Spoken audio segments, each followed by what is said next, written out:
میرے دماغ چینج ہونے کی کوشش کر رہے ہیں آج. اب میں جو بات دوسری آیت کی کہنے جا رہا تھا وہ یہ ہے، چاہے یہ جی توڑ کوشش کر لیں، چاہے پوری محنت کر لیں، واللہ اعلم باعدائکم، رب فرماتا ہے اللہ تمہارے دشمنوں کو خوب جانتا ہے، تمہارے دشمنوں کو خوب جانتا ہے. وَكَفَى بِاللَّهِ وَلِيًّا وَكَفَى بِاللَّهِ نَصِيرًا، ڈرو مت، تمہارے لیے مدد کے لیے اللہ ہی کافی ہے. اللہ فرما رہے وَكَفَى بِاللَّهِ نَصِيرًا، اور اللہ کافی ہے، سب سے بہترین مددگار ہے. اب یہاں پر بات آتی ہے کہ یہ پوری قوت سے چاہ رہے ہم کو راستے سے ہٹائیں. اب ہٹا دیا جن کو ان لوگوں نے بھٹک گئے، لیکن جو راستے پر ہیں یہ کیوں نہیں بھٹک رہے؟ اس لیے کہ اللہ کی مدد ان کے ساتھ ہے، اللہ ان کے ساتھ. رکعت میں سورہ فاتحہ ہے. اب یہاں پر جب سورہ فاتحہ آپ پڑھتے ہیں تو آخر میں ہم یہ کہتے ہیں اہدنا الصراط المستقیم. اہدنا الصراط المستقیم کا مطلب یہ ہوتا ہے اے اللہ ہمیں سیدھا راستہ چلا، سیدھا راستہ چلا. وہ سیدھا راستہ کون سا ہے؟ کون سا راستہ ہے؟ کون سے راستے پر چلنے کی آپ بھیک مانگ رہے ہیں؟ خود رب تعالیٰ نے ہی سکھایا، صراط الذین انعمت علیہم، اے اللہ اس راستے پر چلا جس پہ چلنے والوں پر تو نے انعام نازل کیا ہے. اب پھر ہم نے پوچھا کہ کون لوگ ہیں وہ جن پر تو نے انعام نازل کیا ہے؟ وہ کون لوگ ہیں؟ قرآن میں دوسری جگہ اللہ فرماتا ہے انعم اللہ علیہم من النبیین والصدیقین والشہداء والصالحین. اللہ نے جن پر انعام نازل کیا وہ نبی ہیں، صدیق ہیں، شہید ہیں، صالحین، اولیاء کاملین ہیں. تو اب پتہ چل گیا کہ ان کے راستے پر چلنے کی ہم کیا کر رہے ہیں؟ دعا کر رہے ہیں. روزانہ سورہ فاتحہ جب بھی پڑھتے ہم دعا کیا کرتے ہیں؟ اللہ ہم کو نبیوں کے راستے پر چلا، صدیقوں کے راستے پر چلا، شہیدوں کے راستے پر چلا، اولیاء کے راستے پر چلا. دعا یہی کرتے ہیں نا. اب کی بار سورہ فاتحہ پڑھنا تو یہ تصور میں لا کے دعا کرنا، اے اللہ مجھے ان کے راستے پر چلا.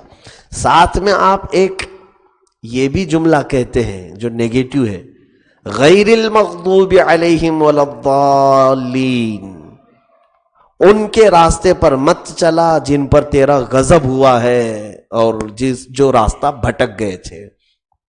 اب ہم نے پوچھا کس پر اللہ کا غضب ہوا ہے؟ کون لوگ ہیں وہ؟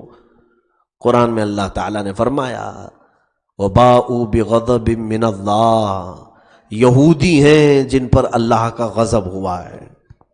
وہ اللہ کا غضب لے کر کے لوٹے یہودی. اور کون ہیں جو راستہ بھٹکے ہوئے ہیں؟ قرآن میں اللہ نے ان کی تنبیہ کی، یہ عیسائی ہیں جو راستہ بھٹک گئے. تو دو لوگوں کے متعلق قرآن میں آیا. تم روزانہ یہ دعا کرتے ہو اے اللہ ہم کو نبیوں کے راستے پر چلا، صدیقوں، شہیدوں، صالحین کے راستے پر چلا، لیکن ساتھ میں یہ بھی کہتے ہو اے اللہ ہم کو یہودیوں کے راستے پر نہ چلا، عیسائیوں کے راستے پر نہ چلا. سورہ فاتحہ پڑھنے والا روز یہاں دعا کر کے جاتا ہے، باہر جا کر کے چلتا پھر انہی کے راستے پہ ہے. کیا یہ اللہ تبارک و تعالیٰ سے خیانت نہیں ہے؟ رب تعالیٰ کی بارگاہ میں ابھی تو تم کہہ کر کے گئے کہ مولا ان کے راستے پر مت چلا، پھر تم انہی کے راستے پر جا رہے ہو. آج پوری یہودی لابی کو سب سے بڑا فائدہ مسلمانوں سے بھی ہے. جانتے ہیں آپ، ان کو تقویت دینے والے، ان کو اکنامک پاور دینے والے سب ہم لوگ ہیں، ورنہ یہ ٹوٹ جائے، ان کی معیشت ختم ہو جائے. ایپل فون سب سے پہلے لانچ ہوتا ہے سعودی عربیہ میں. وہاں پر ایسا کریز ہے بچے سے لے کر بوڑھا تک، اور بلکہ ایڈکٹ ہیں وہ. میں ایک ایگزامپل دے رہا ہوں، میں یہ نہیں کہنا چاہتا کہ ایپل فون یوز نہیں کرنا چاہیے، کریں، ایک موبائل ہے، لیکن یہ یہودی پروڈکٹ ہے. انہوں نے پوری دنیا میں اپنے پروڈکٹس کا استعمال کروانا ایسی عادت ڈالی ہے کہ اس کے بغیر رہ نہیں سکتا آدمی. فیس بک یہودیوں کا ہے، یاہو یہودیوں کا ہے، ای میل آئی ڈی جو بنتی ہے، یاہو کا مطلب ہی ہے یہودیوں کا خدا، جیسے ہم اللہ کہتے ہیں اور وہ اپنے خدا کو یاہو کہتے ہیں، اسی نام سے پوری دنیا بھر میں آئی ڈی چلتی ہیں، سب کی ہیں۔ اسی طرح سے فیس بک ہوا، واٹس اپ ہوا، یہ سب ان کی ایجادات ہیں۔ اور کھانے پینے کی اشیاء میں یہ تقریباً میکڈونلڈ، کے ایف سی، سب ہوئے، یہ جتنے بھی پورے انٹرنیشنل فوڈ سپاٹس ہیں ان کی ایجاد کیے ہوئے۔ پہننے والی چیزوں میں نائکی، ایڈیڈاس اور پتہ نہیں کیا کیا چیزیں ہیں، یہ سب ان کی ایجادات ہیں۔ ان کو ہائی لائٹ کر کے ان لوگ ہر چیز اوپر سے لے کر نیچے تک ہم کو یہ اوڑھا کر کے رکھے ہیں۔ کھانے میں تم میکڈونلڈ کھاؤ، کے ایف سی کھاؤ، پہننے میں تم ٹی شرٹ ان کے پہنو، جوتے ان کے پہنو، اور اس کے بعد استعمال کرنے کے لیے ان کا موبائل لو، اور پھر چہرہ پورا صاف کر کے چلو، اوپر سے نیچے تک کہاں ہے تیرے اندر اسلام؟ میں یہ نہیں کہہ رہا کہ ان کی ساری چیزیں آج ہی چھوڑ دینا چاہیے، زندگی گزارنے کے طور طریقوں میں خریدنا ہے، لینا ہے، پہننا ہے، پہن سکتا ہے، میں ناجائز کی بات نہیں کر رہا ہوں، لیکن بات ایسی ہے میرے عزیزو، ان کو جو اکنامک پاور ملا ہے سب سے زیادہ وہ ہم لوگوں سے ملا ہوا ہے۔ تقریباً 57 کنٹریز اسلامی ہیں پورے ورلڈ میں، 57 ممالک اسلامی ہیں، اور 57 کنٹریز میں سب سے زیادہ پروڈکٹ اگر کسی کا بکتا ہے تو صرف ان کا بکتا ہے، یہ بڑی کمپنیوں کا، اسرائیل کا، ان کی سب سے بڑی معیشت، سب سے بڑا اکنامک پاور کہاں سے چل رہا ہے؟ پورا کا پورا اسلامی کنٹریز سے چلتا ہے۔ آج تو پوزیشن ایسی ہے کہ سیکورٹی کے لیے بھی یہودی تنظیموں کو ہی اسلامی کنٹریز نے پورے ٹینڈر دے دیے، ایئرپورٹ کی اتھارٹی تک، ہر چیز کے بنانے کی چیزیں، ساری چیزیں ان کو ٹینڈر دیے جا چکے ہیں۔ تو یہ جو تمام چیزیں ہیں ہم یہاں دعا کر رہے ہیں، اے اللہ ان کے راستے پر نہ چلا۔ کیسی منافقت ہے باہر جا کر کے انہی کو گروتھ دینے کی، ہر طرح کی ہم کوشش کرتے ہیں، ہر طرح کی کوشش کرتے ہیں۔ مجھے معاف کریں، میں اپنی بات کا ایک ہی رخ بیان کیا، دوسرا رخ بھی بیان کروں گا۔ مطلب سکے کے دو پہلو ہوتے ہیں، ایک پہلو نہیں دکھانا چاہیے کبھی بھی کسی کو۔ میں نے یہ کہا کہ پہننے میں نائکی، ایڈیڈاس اور بھی کچھ کمپنیاں ہیں، یہ سب پینے کے لیے جتنے کولڈ ڈرنکس آتے ہیں تقریباً پیپسی، کوکا کولا، اسپرائٹ، یہ سب انہی کی کمپنیاں ہیں۔ کھانے کے لیے میکڈونلڈ، کے ایف سی سب انہی کے ہیں۔ اس کے علاوہ سوشل میڈیا پر یہ تمام چیزیں انہی کی ہیں۔ تو سوال تو آپ کے ذہن میں ہی آئے گا، کیا آپ کہہ رہے ہیں یہ ساری چیزیں یہودیوں کی ہیں، یہ چھوڑ کر کے کیا ہم سنیاس لے لیں؟ کیا کریں؟ بہت ساری چیزیں ایسی ہیں جو ہماری روز مرہ کی ضروریات بن گئی ہیں، ٹوتھ پیسٹ سے لے کر صابن، برش تک۔ اس کا بدل کیا ہے؟ تو میں یہ ضرور کہوں گا میرے عزیزو، میں قوم کو اس وقت تک نہیں روک پاؤں گا جب تک اس کا بدل پروڈکٹ ہمارے پاس نہیں آئے گا۔ کوئی اگر گندا پانی پی رہا ہے، اس کے ہاتھ میں گلاس ہے، تو میرے استاد ہمیشہ یہ فرمایا کرتے تھے، تم دیکھ رہے ہو اس کے ہاتھ میں گندے پانی کا گلاس ہے، اس کو روکنا ہے تو کیا کرو گے؟ یہی کہو گے ارے گندا ہے پانی، مت پیو مت پیو مت پیو۔ ہو سکتا ہے تمہاری عزت رکھ کر کے تھوڑی دیر کے لیے نہیں پیے گا، تم جاؤ گے، اس کو تو پیاس لگی ہے، وہ تو پی ہی لے گا۔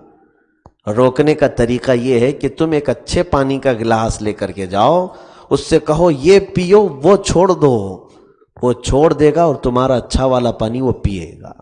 کسی بھی چیز کو روکنے کا طریقہ یہی ہے کہ اگر ہم کسی چیز کی ممانعت کر رہے ہیں، جیسے بعض علماء نے بائیکاٹ کیا تھا، ارے تم ٹوتھ پیسٹ کا بائیکاٹ کرا دو گے، کولڈ ڈرنکس کا بائیکاٹ کرا دو گے، کیا کھائیں گے، کیا پیئیں گے، کیا یوز کریں گے؟ آپ بنا کر کے دو۔ اس لیے میں اہل ثروت جتنے مالدار حضرات ہیں، جو بڑے لوگ تھے، اس سے قبل میں ہمارے شہر میں ایک میٹنگ میں کہا تھا کہ مالدار حضرات اس طرف توجہ کیوں نہیں دیتے کہ حلال پروڈکٹس تم بناؤ، تمہارا پرچار میں کروں گا۔ یہ بھی تو انویسٹمنٹ ہے۔ جب تم بڑے بڑے زمینوں میں اپنے پیسے انویسٹ کرتے ہو تو اہل ایمان کے لیے صاف ستھری چیزیں کیوں نہیں پیش کرتے؟ ابھی ایک ہفتہ بھی نہیں گزرا ہوگا، پونا کے پروگرام میں ایک ہمارے چاہنے والے ان کے گھر گیا تھا، بڑی مجھے خوشی ہوئی، اس لیے میں عرض کر رہا ہوں۔ ان کے گھر پر کھانا ہوا، اس کے بعد پھر انہوں نے کہا کہ میں ایک فیکٹری شروع کر رہا ہوں، آپ اس کی اوپننگ کیجئے۔ میرے ہاتھ سے انہوں نے مشین کی ابتدا کروائی، اس مشین کی الف بے بھی مجھے نہیں معلوم، لیکن وہ مشین کرتی کیا ہے؟ تیل نکالتی ہے، تیل نکالتی ہے، مونگ پھلی کا تیل یا پھر وہ دیگر تقریباً سارے سیڈز کا تیل اس سے نکالا جاتا ہے۔ تو میں نے وہی پوچھا کہ یہ کیوں کر رہے ہیں آپ؟ کہا کہ بالکل میں چاہتا ہوں کہ پیور اور خالص تیل ہمارے لوگوں کو مل جائے۔ اب مجھے حیرت اس بات کی ہوئی کہ وہ مونگ پھلیوں کے تھیلے رکھے ہوئے تھے ان کے پاس۔ میں نے معلوم کیا کہ 1 لیٹر تیل بنانے کے لیے کتنی یہ مونگ پھلی لگے گی، کتنی یہ چیزیں لگیں گی۔ تو انہوں نے ایک اندازے کے مطابق بتایا کہ مارکیٹ میں آج ریفائن آئل مل رہا ہے 100 روپے کے لیٹر وغیرہ کے آس پاس ہوگا شاید۔ انہوں نے کہا کہ تقریباً 1 لیٹر تیل نکالنے کے لیے 400 کی مونگ پھلی لگتی ہے۔ 400 وہ سامنے ہی ہے، وہیں سے تازہ تیل نکلتا ہے۔ اور مجھے یہ حیرت ہوئی کہ جب 400 روپے لگ جاتے ہیں مونگ پھلی کے تیل نکالنے کے لیے 1 لیٹر، مارکیٹ میں ہم کو یہ 80 اور 100 روپے میں کس چیز کا تیل بیچ رہے ہیں؟ کیا بیچ رہے ہیں ہم کو؟ یہ کیا کھلا رہے ہیں؟ تو انہوں نے کہا کہ وہ تیل ایسی چیز ہے جو بالکل ہانی کارک ہے اور اس پر گورنمنٹ کا بین بھی لگا ہوا ہے۔ ایسی چیزوں کا تیل اس میں مکس کر کے پوری مارکیٹ میں بیچ رہے ہیں۔ اب 100 روپے میں یہ بیچ رہے ہیں تو ان کو گھر میں تو وہ 50 روپے پڑا ہوگا، تو کیا کھلا رہے ہیں یہ سمجھ میں نہیں آیا آپ نے۔ میرے عزیزو، اس طرح کی بہت ساری چیزیں ہیں، 1 2 نہیں۔ تو اہل ثروت اس طرف کیوں نہیں قدم بڑھاتے؟ کم از کم آپ اپنے مال کا استعمال اس تجارت میں لگاؤ کہ صاف ستھری چیزیں امانت کے ساتھ اہل ایمان کو پہنچانے کی کوشش کی جائے۔ میں ان بچوں سے بھی خوش ہوں جو حلال طریقے سے کھلانے کی کوشش کر رہے ہیں، چاہے وہ پیزا برگر کی شکل میں ہی کیوں نہ ہو، حلال طریقے سے کھلا رہے ہیں، اللہ ان کو برکت دے۔ اسی طرح سے ہمارے علماء نے کہا تھا یہ پیسٹ جتنے بھی آ رہے ہیں اس میں سور کی چربی ملائی جا رہی ہے صابنوں میں۔ میں یہی کہتا ہوں یہ بول بول کر ہم تھک جائیں گے، قوم کو تم دوسرا منجن تو دو، نہیں تو یہ پورے ویسی ہی سڑا منہ لے کر رہ جائیں، کچھ نہیں کریں گے تو کیا ہوگا؟ اہل ثروت اس میں کیوں نہیں سوچتے؟ اس کی طرف کیوں نہیں آگے بڑھتے؟ کم از کم اگر آج اہل خیر حضرات ان تمام چیزوں کی طرف توجہ دینے لگ جائیں تو انشاءاللہ گائے کے پیشاب سے ہم پوری قوم کو بچا لیں گے۔ ورنہ اب تو یہ ننگے بابا لوگ سب کو گائے کا پیشاب پلانے پر لگے ہوئے ہیں۔ اب تو یہ مارکیٹ میں بھی بے شرمی سے بیچ رہے ہیں پاکٹ پوری۔ ہائے افسوس، ہندوستان دوسرے ملکوں میں اتنا بدنام کر رکھا ہے ان لوگوں نے، باہر کنٹریز میں جائیں تو کبھی ہمارا مذاق اڑاتے ہیں لوگ کہ یہ وہاں کے صاحب ہیں کہ ان کے ہاں دکان میں گائے کا پیشاب اور گوبر ملتا ہے۔ حیرت کی بات تو یہ ہے کہ پارلیمنٹ میں کھڑے ہو کر کے کسی سنسد نے یہ بھی کہا ہے کہ گائے کا گوبر کوہ نور ہیرے سے زیادہ قیمتی ہے۔ ہائے افسوس، ہائے افسوس، کہاں کوہ نور اور کہاں گائے کا گوبر۔ بیچارے کے اندر اگر ذرا برابر بھی بھیجا ہوتا ایسی بات نہیں کرتا۔ مجھے یہ لگتا ہے اس کے دماغ میں پورا کا پورا گوبر ہے۔ کیا یہ مذاق نہیں ہے؟ پورے ہندوستان میں ایسا مذاق نہیں چل رہا ہے؟